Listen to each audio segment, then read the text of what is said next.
Good morning, my friends. Welcome to class. Let's get started. Welcome to SAT/ACT Prep for Friday the 18th of September 2020. Today, our focus is on editing and reflecting on the summary that you've written. We're going to do activity 15, go through it in depth through this video, and then you have your independent work, which is to finish your ReadWorks, to do your responsible use agreement, and there will be instructions on that later.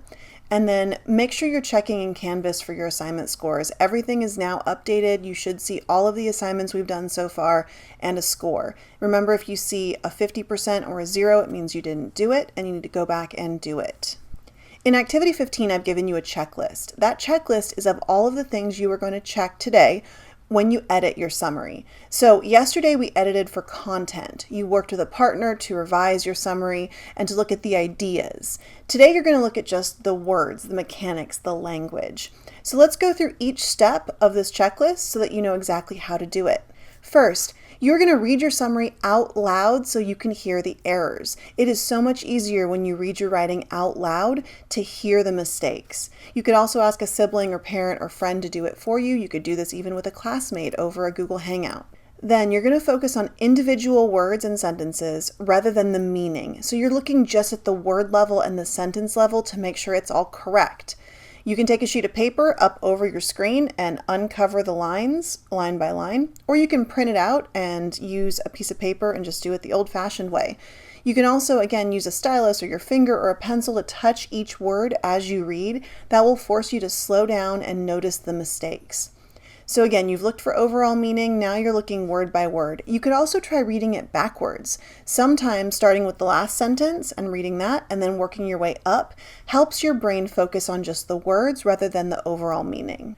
I'm sure you all use spell check or the Grammarly extension through Chrome, but if you don't use it, here's how you turn it on. It's in the Tools menu. You can see in Spelling and Grammar, you can do a check and show spelling and grammar suggestions as you type. So it is important that you make sure you've done all of your revision before you do the editing, because when you edit, you're editing your final copy, the one that you're just about to turn in. If you've got major revisions left to do, like if you didn't do activity 14 yesterday, you need to do that first, because you might change things, and if you edit it and then make changes, you're going to have to edit it again. Also, make sure you're checking the spell check suggestions. They're pretty good, but they're not always correct.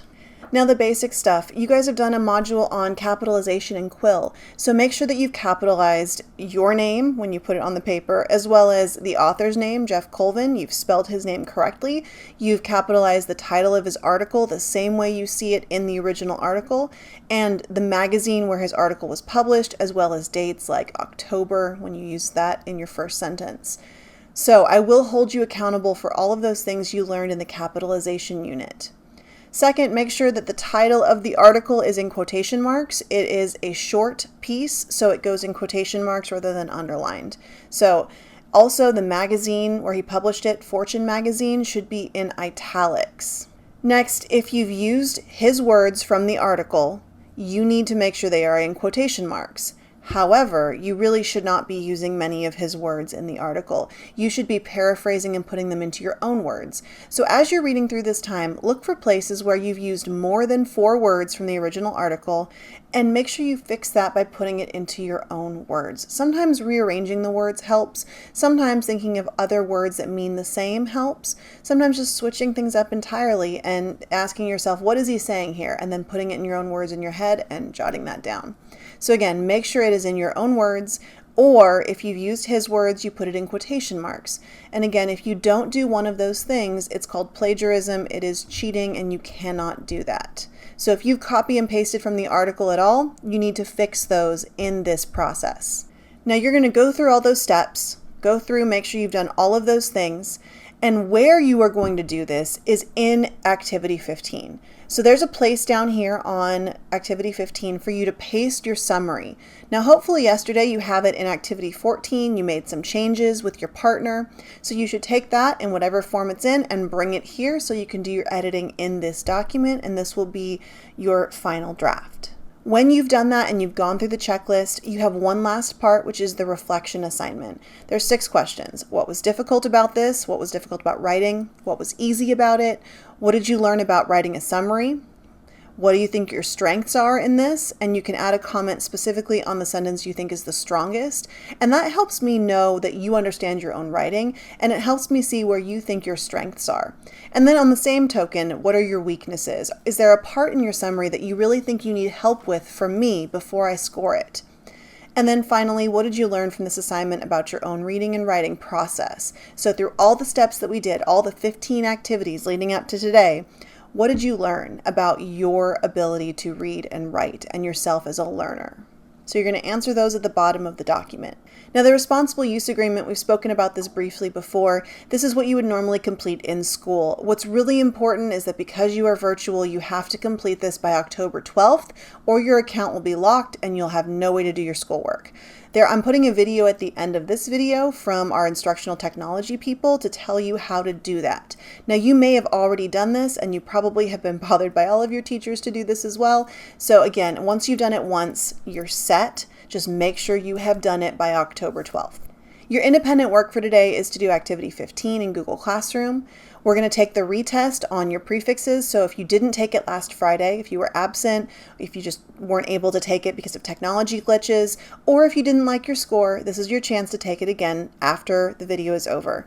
And then make sure you follow the instructions for the responsible use agreement and complete that and do that today so it's out of your way and done. If you have questions, please let me know. If you need help, please let me know. If you're making up work and you're struggling or you're super lost and don't know how to do it, again, reach out, let me know. Also, make sure you hang out for the end of the video where you go through the responsible use agreement and how to complete that. And then at the end of class today, remember, we'll do our retest on quizzes. So thank you guys for your attention. Enjoy your weekend. Stay safe, wash your hands, wear a mask, and I'll see you on Monday.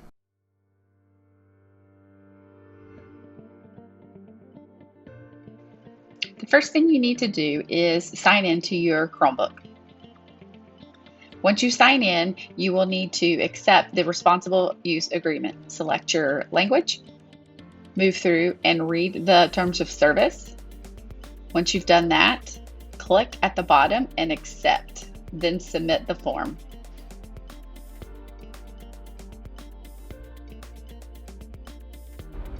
The first thing you need to do is go to Google.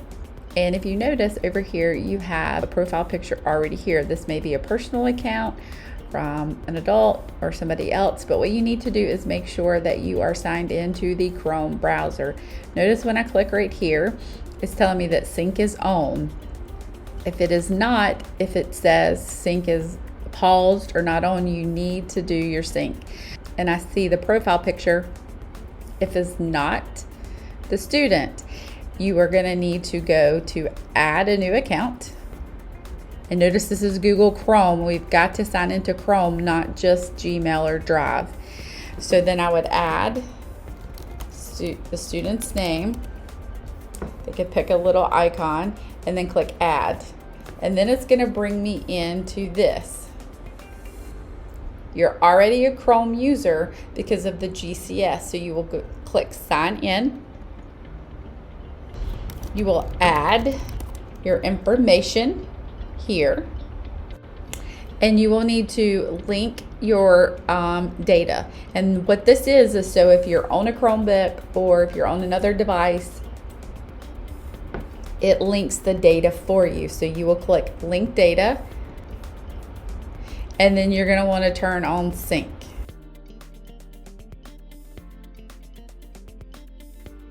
Once this is complete, the URA will come up.